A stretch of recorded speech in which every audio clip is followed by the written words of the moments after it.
Bonjour à tous, aujourd'hui nous allons entamer le chapitre 13, aires et périmètres. Nous allons d'abord parler des périmètres, puis des aires, et nous allons laisser de côté pi pour l'instant, car je vous parlerai des secrets de pi dans une autre vidéo. Le périmètre d'abord, définition 1, le périmètre d'une surface est la longueur du contour qui délimite cette surface. Il s'exprime dans une unité choisie. Cette définition paraît toute simple, mais rappelez-vous, cette année, nous allons au fond des choses. Il faut être extrêmement rigoureux avec les termes. Le périmètre, ça ne concerne que les surfaces. C'est très intéressant. Si vous voulez poser une question piège à votre papa qui est fort en maths, vous lui demandez quel est le périmètre d'un segment. Et là, si on a une définition un peu floue du périmètre, on peut se trouver à se poser la question, mais qu'est-ce que c'est que le périmètre d'un segment? Un segment n'a pas de surface, donc il n'a pas de périmètre. Le périmètre, c'est obligatoirement donc sur une surface. Et qu'est-ce que ça veut dire? Il s'exprime dans une unité choisie. J'ai pris comme exemple ici un côté de carreau, C. Voilà, et donc j'ai tracé une figure et je dis cette figure, on va faire le tour et on va compter combien de côtés de carreau elle a, si on appelle C. C'est juste on fait le petit calcul, 1, 2, 3, 4, 5, 1, 2, 1, 2, 1, 2, 1, 2, 3, 4, 5, 6, 7, 1, 2, 3, 4, on arrive à 22 C, 22 côtés de carreau. Évidemment, ce n'est pas très pratique de compter en côtés de carreau, surtout si on n'a pas une feuille quadrillée, mais une feuille blanche. Donc, on utilise d'autres unités de mesure, vous imaginez bien. Ce sont des choses qui ont évolué au fil du temps. On a vraiment des unités de mesure multiples au Moyen-Âge. Vous vous souvenez sans doute des unités de mesure comme les pieds, les milles, le mille nautique qui n'est pas le même.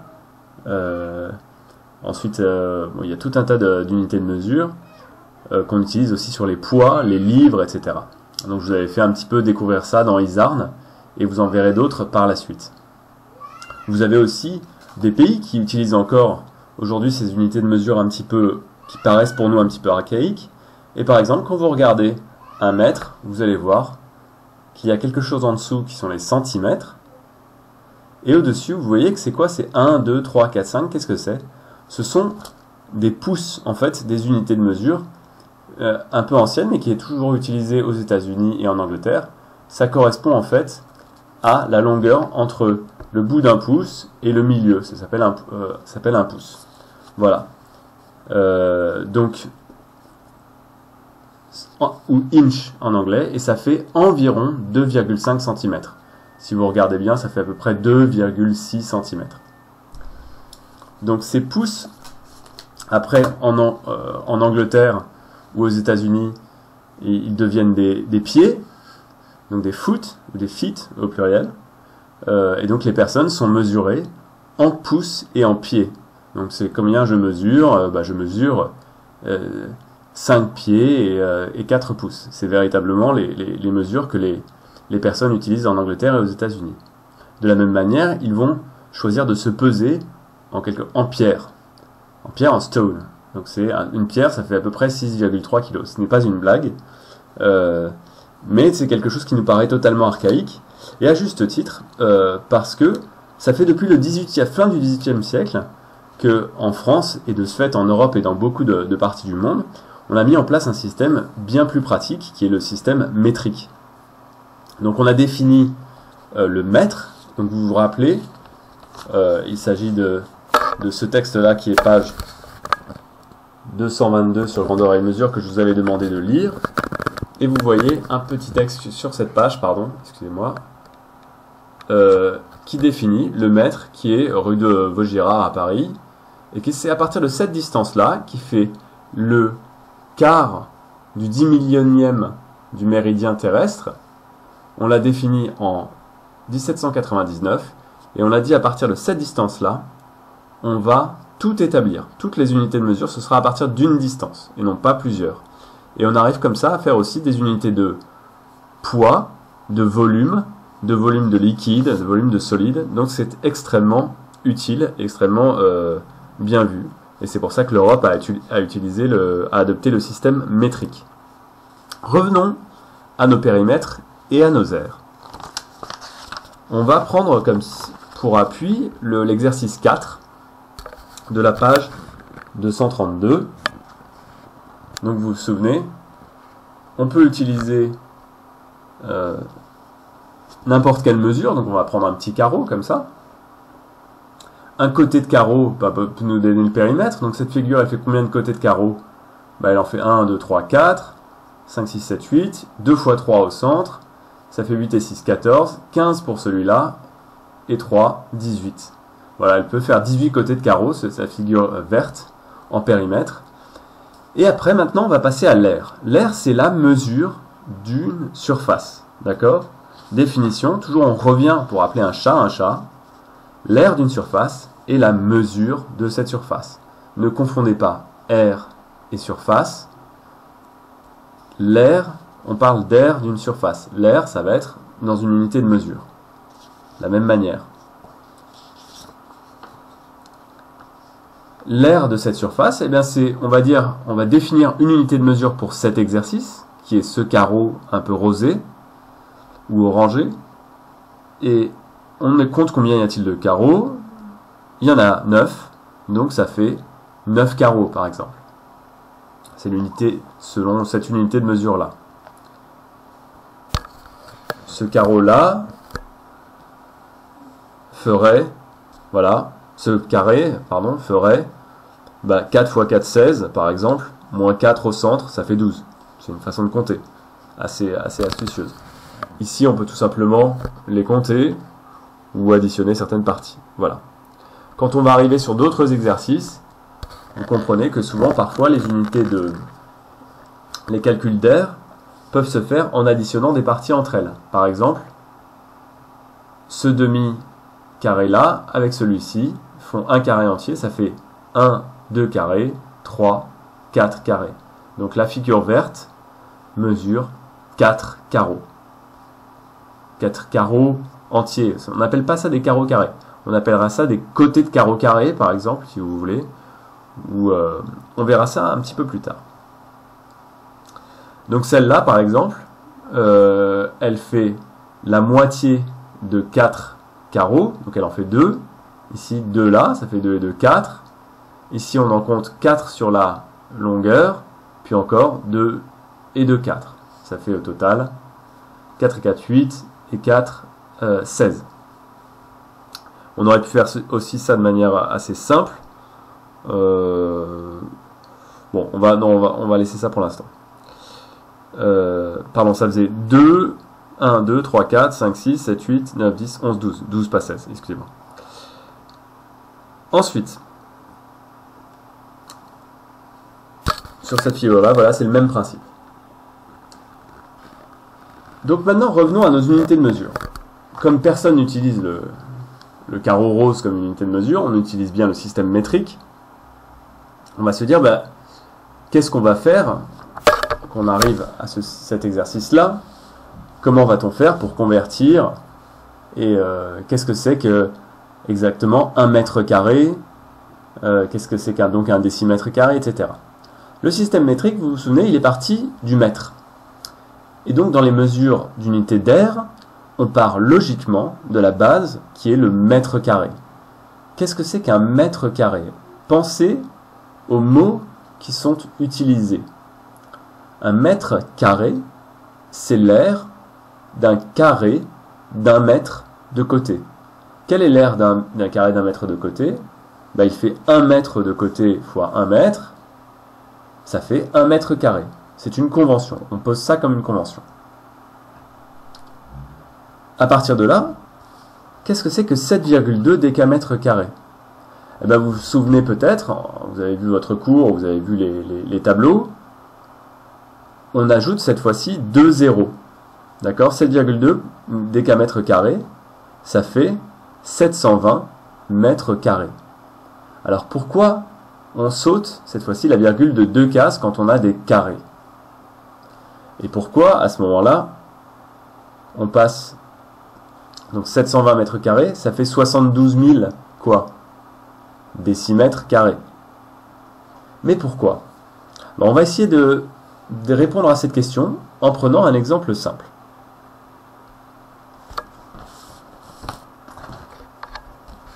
Pourquoi 1 décimètre carré est égal à 100 centimètres carrés? Alors je vais tricher un petit peu avec vous, hein, vous n'allez rien dire. On va dire que mon cahier, un carreau fait 1 cm de côté, d'accord? Donc ça, normalement ça fait 0,8, mais bon, là on va dire que c'est 1 cm de côté.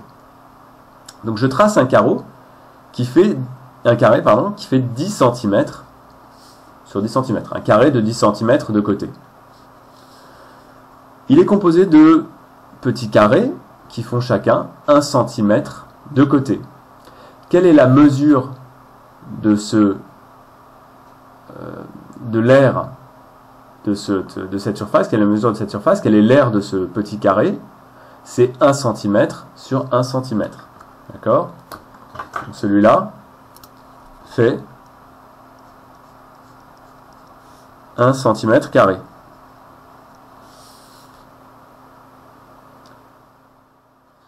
Et le grand, quelle mesure va-t-il faire? Il fait 1 décimètre. Ici, ça c'est égal à 1 décimètre. Vous savez très bien que c'est égal à 10 cm. Il fait 1 décimètre sur 1 décimètre. Donc le grand, il va faire 1 décimètre carré en air. Donc, quel est le rapport entre 1 cm carré et 1 décimètre carré? Bien, si vous vous amusez à les compter, le nombre de carreaux à l'intérieur, il y en a 10 sur une ligne. Il y en a 10 pardon, sur une ligne. Il y a 10 colonnes. Donc 10 fois 10, ça fait bien 100. On a bien 100 carreaux de 1 cm carré dans un grand carré de 1 décimètre carré. D'accord? Voilà, les choses sont assez simples quand on a visualisé ça, et ça marche, évidemment, pour tout de mètres en décamètre carré. Si on mesure un carré de 10 mètres de côté, qui fait un décamètre carré, et bien dedans, il y aura 100 carrés de 1 mètre carré. C'est pour ça que 1 décamètre carré fait 100 mètres carrés. On a gardé une seule unité de mesure, un peu archaïque en France, pour mesurer le terrain, qui sont les ares et les hectares. Donc, vous inquiétez pas pour mon nom, là c'est juste de la peinture, j'ai rien de grave. Un hectare, un art, qu'est-ce que c'est? Donc c'est, là il y a un petit piège, un art c'est la mesure d'un carré, d'une surface qui fait 10 mètres de côté, d'accord? Donc un art est égal à 100 mètres carrés, c'est égal à 1 décamètre carré. Et un hectare, alors là on garde le vocabulaire de art à hectare. Un hectare, c'est le préfixe hect qui veut dire 100, donc c'est 100 arts. Donc c'est 100 fois 100 mètres carrés, donc ça fait 10 000 mètres carrés. D'accord? 10 000 mètres carrés, c'est un carré qui fait 100 fois 100, c'est un carré qui fait un hectomètre, enfin si vous voulez, un carré de 100 mètres de côté.